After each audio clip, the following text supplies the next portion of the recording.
Hi friends, എല്ലാവർക്കും ജാനീസ് കിച്ചണിലേക്ക് സ്വാഗതം. ഇന്ന് നമ്മൾ തയ്യാറാക്കിയെടുക്കുന്നത് വളരെ നല്ല രുചികരമായിട്ടുള്ള ഫ്രൂട്ട് കസ്റ്റാർഡിൻ്റെ റെസിപ്പിയാണ്. നമ്മുടെ ഫ്രൂട്ട് കസ്റ്റാർഡ് തയ്യാറാക്കാനായിട്ട് ഞാനിപ്പോൾ ഇവിടെ 1/2 ലിറ്റർ അളവിലാണ് പാലെടുത്തിട്ടുള്ളത്. അതിപ്പോൾ അടുപ്പത്തേക്ക് വെച്ചിട്ടുണ്ട്. ഇതിനി നല്ലതുപോലെ ഒന്ന് ആദ്യം ചൂടായിട്ട് വരട്ടെ. അതുവരെ നമുക്കൊന്ന് ഇളക്കി കൊടുക്കാം. ഇപ്പോൾ ഇതാ നമ്മുടെ പാല് നല്ലതുപോലെ ചൂടായിട്ട് വന്നിട്ടുണ്ട്. ഇതുപോലെ പാല് ചൂടായി വരുന്ന സമയം നമുക്കിതിലേക്ക് കസ്റ്റാർഡ് പൗഡർ മിക്സ് ചെയ്ത് ചേർത്ത് കൊടുക്കണം.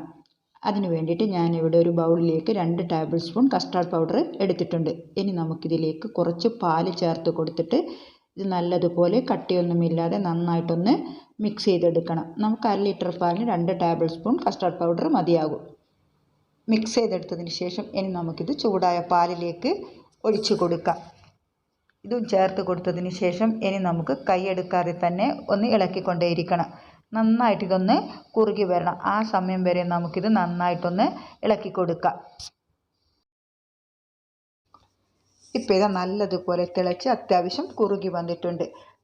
ഇനി ഒരു പടങ്ങ് കുറുകിപ്പോകരുത്. ഇത് ചൂടാറി വരുന്ന സമയത്ത് ഒന്നുകൂടി ഒന്ന് തിക്കായിട്ട് വരും. ഈ ഒരു കൺസിസ്റ്റൻസിയിലായിരിക്കണം ഇതുണ്ടാവാനായിട്ട്.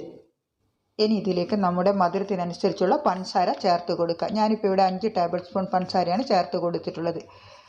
നമ്മുടെ മധുരത്തിനനുസരിച്ച് പഞ്ചസാരയുടെ അളവ് കൂട്ടുകയോ കുറയ്ക്കുകയോ ചെയ്യാം.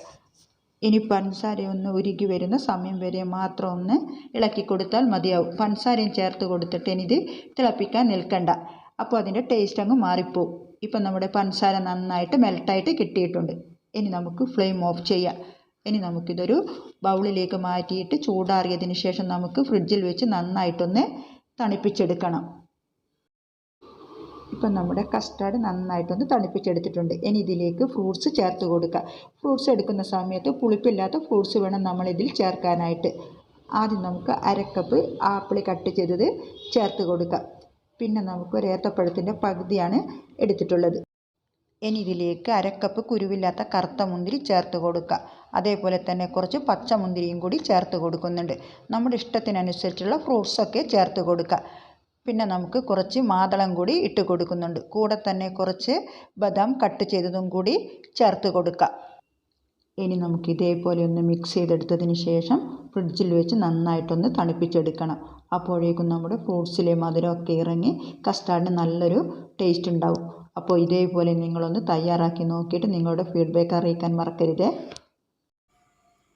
ഈ വീഡിയോ ഇഷ്ടമായാൽ ലൈക്ക് ചെയ്യാനും ഷെയർ ചെയ്യാനും അതേപോലെ നമ്മുടെ ചാനലൊന്ന് സബ്സ്ക്രൈബ് ചെയ്ത് സപ്പോർട്ട് ചെയ്യാനും മറക്കരുത്.